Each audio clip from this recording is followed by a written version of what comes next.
Bom, pessoal, aqui a história ela vai nos mostrar algo bem bonitinho, até fofo aqui, que é essa relação de Norim com a sua esposa Xalabal, que é um casamento que na verdade é fruto de uma amizade de infância, tá? Aparentemente, eles tinham essas conversas sobre as questões existenciais, sobre o propósito e a falta de propósito desde crianças.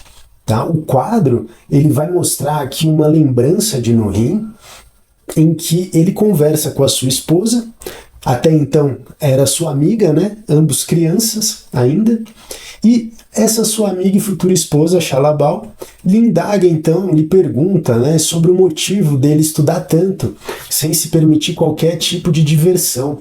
Aqui a gente vê que Norim, desde sempre, ele era realmente muito sério, muito estudioso, né, talvez até demais, porque ela diz que ele não se permite nem ao menos um pouco de diversão.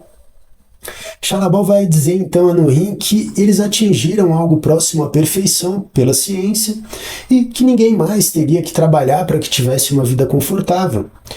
Contrariado, Norim lhe responde, afirmando que os robôs colhem ou sintetizam a sua comida, né?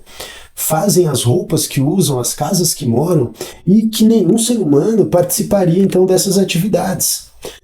Aqui ele ainda está falando de coisas básicas, atividades simples, mas às vezes o ser humano ele pode ter propósitos simples, tá?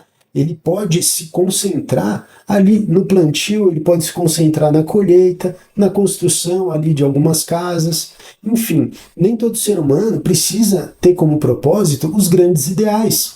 Muitos seres humanos podem ter como propósito as suas atividades diárias, né? É o seu trabalho, é o seu dia a dia, a sua rotina. Isso é importante, algo que lhes foi tirado, né? Norim afirma então, aqui já um problema um pouco maior, né, que os computadores lhe ensinam apenas o suficiente para uma existência confortável e despreocupada, para uma vida sem propósito. Na visão aqui do personagem, Zenla mima as suas crianças do ventre à tumba, ou seja, do nascimento até a sua morte, sem nunca permitir que voem, roubando assim o seu espírito. A gente observa aqui que a estrutura de Zenla se desenvolveu de tal forma que dispensa a atuação humana, fazendo com que o ser humano se torne então uma engrenagem sobressalente, solta, sem função. E da mesma forma, o quadrinho provoca aqui uma discussão sobre o contexto social e atual do desemprego, em que atendentes das mais diversas áreas têm sido substituídos por máquinas, como nós falamos no vídeo anterior, desde atendimentos telefônicos até caixas de banco, supermercados, vêm sendo substituídos, e isso gera um excedente de engrenagens e parafusos sociais, digamos assim, que se tornam sobressalentes e ficam à procura de uma função, sem nunca encontrá-la. Vale lembrar também que, ao contrário da civilização de Zenla, na nossa realidade, esse fato social não gera um ócio confortável, né? Ele gera desemprego, fome, aumento da violência, da criminalidade. Tá? A fala de Norim nessa sequência, quando ele diz que isso rouba o espírito de seus cidadãos, essa fala dele, na sequência anterior, ela é completada por seu pai, Jartra, que entra em cena, então, durante a conversa dos dois, definindo esse espírito roubado como sendo a força de vontade para alcançar o desconhecido em busca de respostas. Um espírito que estaria, então, atrofiado entre seus cidadãos. E sem esse espírito, esses teriam se tornado um grupo fraco e sem alma. Teriam sido mimados nessa condição de conforto por babás mecânicas, resultando então no desperdício de uma civilização que antes era orgulhosa de suas conquistas. Nas cenas que seguem, então, Jartra vai passeando com Norim ali pela cidade, né? Vendo movimento, vendo pessoal, e diz ao seu filho que ele não precisaria ser como estes cidadãos. E a gente se pergunta, mas por que eles parecem tão felizes, né? E mais distante um pouco, a cena reflete a felicidade do povo passando por essas belas ruas, né? Todo mundo aparentemente muito feliz. No entanto, Jartra afirma que a vida fácil fez com que essas pessoas perdessem o seu caminho.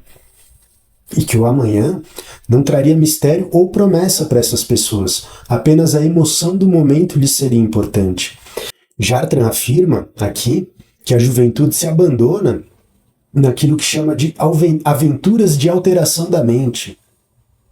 Aqui ele usa esse termo aventuras de alteração da mente. Isso é uma metáfora para o uso de drogas, tá? Qualquer tipo de droga lícita ou ilícita que altere então a sua percepção. Ele ressalta que é uma pena e um desperdício. E nessa situação a gente observa um quadro bastante similar ao da sociedade atual, sob um uso cada vez maior de drogas lícitas ou ilícitas, né? E a aproximação do quadro seguinte, a cena de aparente felicidade, contrasta ali com um grupo de jovens que estão deitados ou sentados ali no banco da praça em algum tipo de alucinação, provocada então por essas drogas que Sartre encontra perto dos garotos ali e joga fora. Agora, em uma sociedade que tem tudo, né, por que essas pessoas ainda recorrem ao uso de drogas? A gente observa que não apenas uma criança ou um jovem, mas qualquer pessoa que tenha uma vida dispersa e distraída, ela terá seus pensamentos constantemente voltados ao prazer seguinte, ao invés de se fixarem ali na realização de um objetivo conforme um propósito construtivo sério.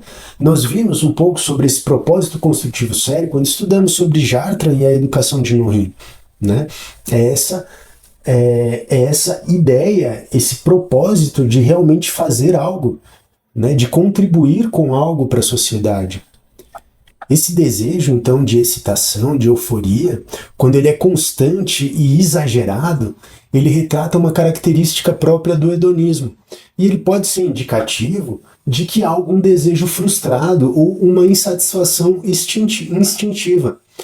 Aqui é importante a gente pensar que se há um problema de uso de drogas nessa civilização, não sei se isso chegaria a ser um problema social ali, ou se é um uso recreativo, né, algo que pode ser tolerado, enfim, não sei se isso chega a ser um problema social como é na nossa realidade, né?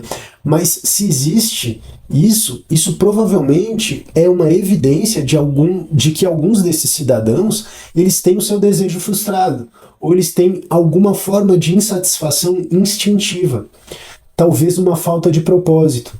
Isso mostra então que Nourrit ele não seria o único a realmente se sentir incompleto. Se uma geração não pode suportar algo de monotonia, né, ela é uma geração que vai ser indevidamente separada dos lentos processos da natureza. Alguém cujos impulsos vitais murcham lentamente, como flores que foram cortadas e colocadas em um vaso. Eles seguem então a sua caminhada ali pela civilização, e Sartre afirma que mais cedo ou mais tarde o mundo precisaria novamente de mentes jovens como a dele, e que uma mudança inevitavelmente viria, que esse estado de estagnação não seria suportado por muito tempo facilmente.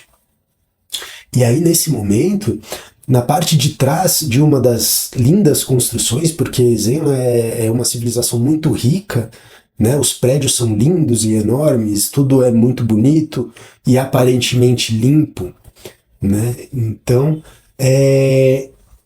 por trás de uma dessas lindas construções, a gente vê um cano, que aparentemente é destinado ao descarte de dejetos ali, ou seja, um cano de esgoto, e que lança a sua sujeira na cidade em contraste com a sua beleza. Esse contraste de imagens ele não faz nenhum sentido, tá? Porque uma cidade tão linda, tão rica, teria um descarte de esgoto a céu aberto? Não faz sentido nenhum. O único sentido que pode ser encontrado aqui é o sentido simbólico, né? É a metáfora que está no desenho, na imagem. É um contraste de imagens aqui entre essa cidade avançada de prédios magníficos e um cano de esgoto lançando dejetos aqui, algo que retrata metaforicamente o estado atual daquela civilização. Cidadãos ao longe aparentemente felizes, mas que, de perto, se revelam então entorpecidos, seja pela droga ou seja pelo hedonismo, né? Aqui a gente tem uma importância da imagem, né? Porque isso não é dito com palavras. Aqui, o que a ilustração nos mostra é uma metáfora. E aqui a gente já começa a desconstruir essa imagem, dizendo-la como uma civilização perfeita, que resolveu todos os problemas, que atingiu ali a perfeição na filosofia, no direito, na política. Isso aqui começa a parecer muito mais algo de marketing, tá? Lembramos então que a civilização de Zenla, ela atrai pessoas de todas as galáxias, de todos os mundos, de todos os sistemas solares, que vão para lá aprender com eles, devido a essa imagem que eles passam de uma suposta perfeição. Mas aqui a gente tem desconstruído isso e a gente vê que não é bem assim.